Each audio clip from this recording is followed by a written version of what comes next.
MC Square Malabon as of July 12, 2026.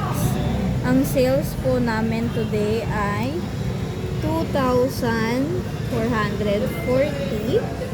Ang sales drive po namin is dalawang online. Ito po, and then dalawa din pong walk-in. Inquiry po namin today is 6. Ito pong sa buyer. Na-convert naman po siya into sales. Ito po is nag-follow up lang po sa pa-embro niya. Sa page po is merong dalawa. Ito pong si Jem at si Juliana. Nagtanong lang po siya about sa print ng design niya.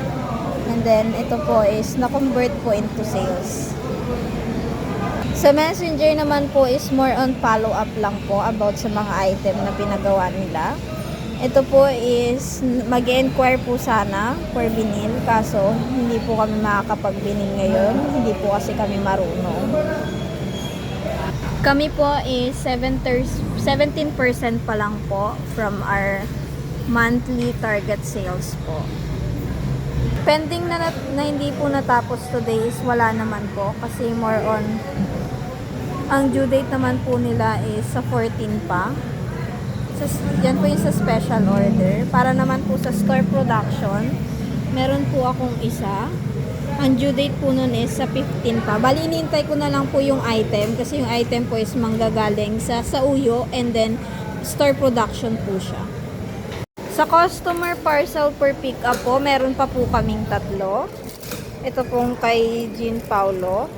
Pick up po sana ngayon kasi hindi naman po nag-pick up. And then ito po, nag-chat na rin po ako sa customer, hindi naman po sila ito po, pinalo up ko din po yan. And then nag-yes naman po sila. 3 pa po yung parcel for pick up namin. And then ito po, pending po namin is 3. Ito naman po is for program.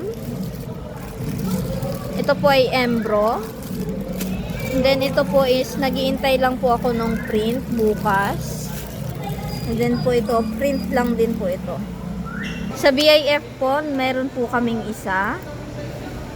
Ito pong sa ER Parfums. Na-convert naman po siya into sales. Sa active quotation po, meron din pong isa.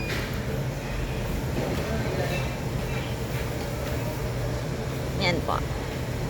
Sa pending AR po, meron pa po kaming 3. Kay Charles Villena po is may balance pa siyang 10K. Sa July 15 naman po. Itong kay Alvin de la Peña po is 2307 na lang po. Ito pong nasa taas is kay John Cleaver and then ito kay Ma'am Sara po. Ito po kay Apo Comelec sa July 15. And then STC Main. Yung sa 88 Infinity Lending po is August 3 kasi naka-leave daw po sila. Si J-Lord po is July 14 kapag po pick up niya yung item. And then si Albert, July 20 po. Sa IR listing naman po, meron kaming 6. Ito po is hindi pa po na tapos na po yan, hindi pa lang nare-resolve. Kay Alvin po, 2307. Ito naman po kay Charles Villena, July 15. Ito pong sa Granville, pina-resolve na po yan kahapon kaso lumalabas pa rin po sa system na may balance siya. So, ipapaayos po siya bukas. And then po, ito po yung kay Alvin pa, 2307. Ito po yung bolt, nagre-request na po kami ng replacement para dun sa susi ng bolt namin. Sa store visual po, ito po sa dry fit. Hindi pa po napapalitan. Ito po kapapalit lang nakaraan. Bumper jacket. At iba pa pong jacket na meron tayo. Ito naman po is yung para sa mix and match. And then sa sublimation po. Sa ROM naman po namin is nakapag-post lang po ako ng isa. Sa CBC naman po yan. Sa done orders po, nakapag-update naman po kami ng 4.